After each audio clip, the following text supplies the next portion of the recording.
Kajian dari manuskrip kuno Firaun Mesir dan hieroglif di dinding-dinding kuil telah mendapati bahan pengawet, kapur barus dan rempah-rempah untuk upacara ritual mengawet mayat diimport dari sebuah kawasan di sebelah Nusantara ini.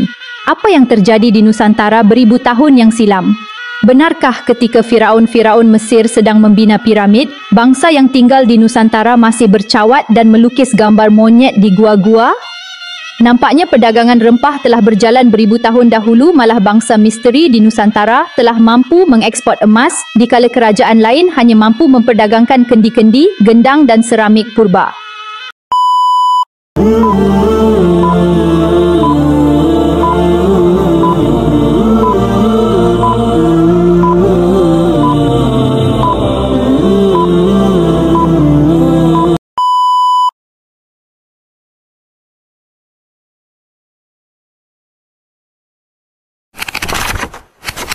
Piramid Melayu tersembunyi di lautan Jepun. Sebelum itu, jangan lupa tekan butang subscribe supaya tidak terlepas cerita dan kisah-kisah yang menarik, insya-Allah. Tidak lama dahulu, beberapa pengkaji telah menjumpai satu kaum yang tinggal di tepi sebuah tasik di pedalaman Jepun. Kaum ini begitu jauh dari pembangunan dan masih mengamalkan cara hidup tradisional. Bahasa kaum ini tidak mampu difahami oleh para pengkaji tersebut dan bahasa mereka tidak pula punya persamaan dengan bahasa Jepun maupun bahasa-bahasa sekitar. Namun anehnya, para pengkaji tersebut mengesan 3 perkataan yang memungkinkan hubungan mereka dengan satu bangsa lain. Perkataan itu adalah mata, batu dan air. Di laut sekitar Okinawa, berdekatan Pulau Yonaguni, telah dijumpai sebuah struktur piramid menyerupai zigurat di dasar laut. Piramid ini terletak kira-kira 100 kaki ke dalam laut dan mempunyai gerbang, tangga dan jalan berturap batu. Pakar mengatakan usia piramid ini berdasarkan ujian radiokarbon ialah kira-kira 8,000 tahun sebelum Masehi, dan peradaban Jepun ketika itu hanyalah berdasarkan cara hidup memburu binatang dan mengumpul makanan untuk sara diri. Peradaban piramid di Mesir bermula kira-kira 5,000 tahun selepas itu. Siapakah yang membina piramid ini? Satu penemuan yang masih dirahsiakan oleh para pengkaji ialah tulisan mirip tulisan rencong telah ditemui di barat daya struktur itu terukir di hall chamber di sebelah dalam piramid yang merupakan akses denied atas sebab-sebab yang tidak munasabah oleh pihak-pihak tertentu. Jim Mower, seorang ahli arkeologi di University College London, telah menimbulkan pandangan bahawa sekurang-kurangnya usia peradaban dasar laut Okinawa itu menjangkau 10,000 tahun dan peradaban ini kalau tidak melebihi sudah pasti setaraf dengan peradaban Mesopotamia dan Lembah Indus. Ahli arkeologi itu juga mengatakan bahawa ini telah mengubah banyak pandangan tentang peradaban Asia Tenggara. Perhatikan, beliau tidak berkata tentang peradaban Asia Timur. Saya merasakan semua orang sudah tahu tentang satu keris purba yang ditemui di sebuah kuil purba di Okinawa. Melayu, The Lost Tribe. Ketika Ptolemy, seorang ahli geografi Yunani, melukis peta semenanjung tanah Melayu, beliau telah menamakan semenanjung ini Golden Chersonis, yang bermaksud semenanjung emas, ketika manuskrip-manuskrip India purba menamakan tanah ini sebagai Suvarnabhumi, iaitu tanah emas. Sebuah manuskrip Yahudi purba menceritakan sumber bekalan emas untuk membina negara kota kerajaan Nabi Sulaiman diambil dari sebuah kerajaan purba di Timur Jauh yang dinamakan Ophir. Kajian dari manuskrip kuno Firaun Mesir dan hieroglif di dinding-dinding kuil telah mendapati bahan pengawet, kapur barus dan rempah-rempah untuk upacara ritual mengawet mayat diimport dari sebuah kawasan di sebelah Nusantara ini. Apa yang terjadi di Nusantara beribu tahun yang silam? Benarkah ketika Firaun-Firaun Mesir sedang membina piramid, bangsa yang tinggal di Nusantara masih bercawat dan melukis gambar monyet di gua-gua? Nampaknya perdagangan rempah telah berjalan beribu tahun dahulu, malah bangsa misteri di Nusantara telah mampu mengekspor emas dikala kerajaan lain hanya mampu memperdagangkan kendi-kendi, gendang dan seramik purba.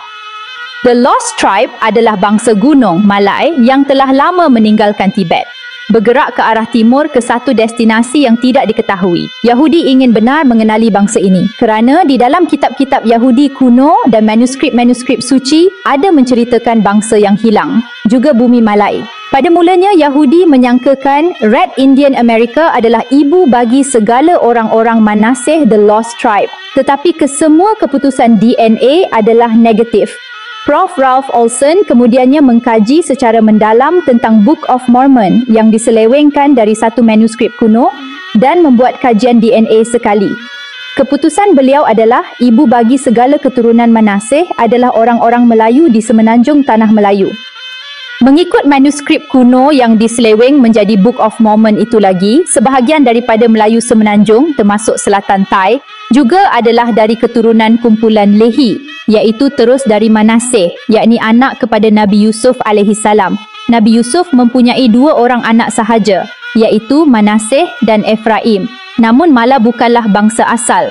Mala mempunyai benang-benang merah dengan bangsa Scythia. Scythia merupakan bangsa asas kepada semua puak Eskimo, asli Yunan, asli Dai, asli Taiwan, hingga ke kaum Ainu di Jepun dan suku Mistri di pulau-pulau Jepun sebelum kedatangan kaum Yamato, kaum dominan Jepun pada hari ini.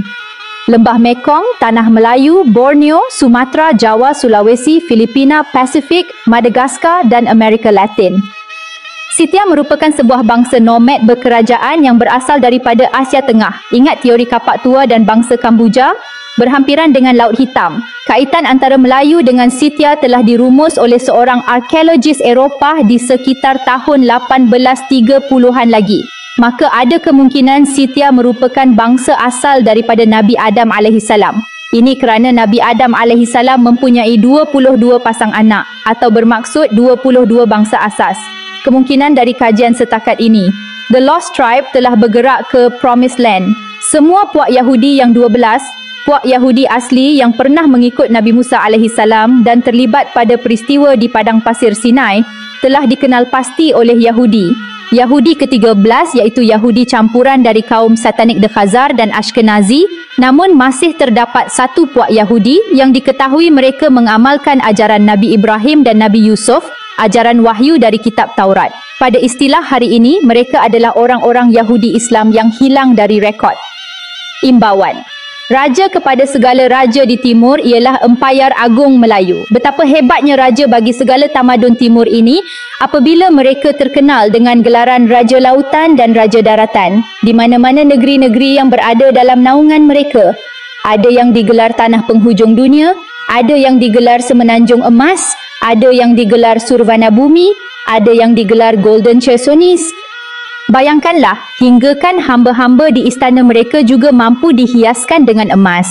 Ini belum lagi dibincangkan tentang sistem mata wang mereka kerana bangsa Melayu sebenarnya gemar berniaga dengan menggunakan emas. Tetapi, kemana perginya semua rekod-rekod agung ni? Kemana perginya senjata-senjata canggih Melayu? Di mana perginya armada-armada laut Melayu yang besar gedabak dengan nama jolokan Jong?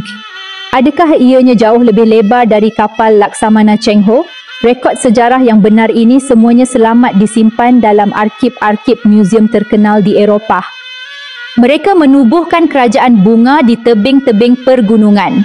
Kerana itu istilah Banjaran Himalaya kekal hingga ke hari ini, mengenangkan bangsa gunung yang hebat lagi kuat dengan rajanya.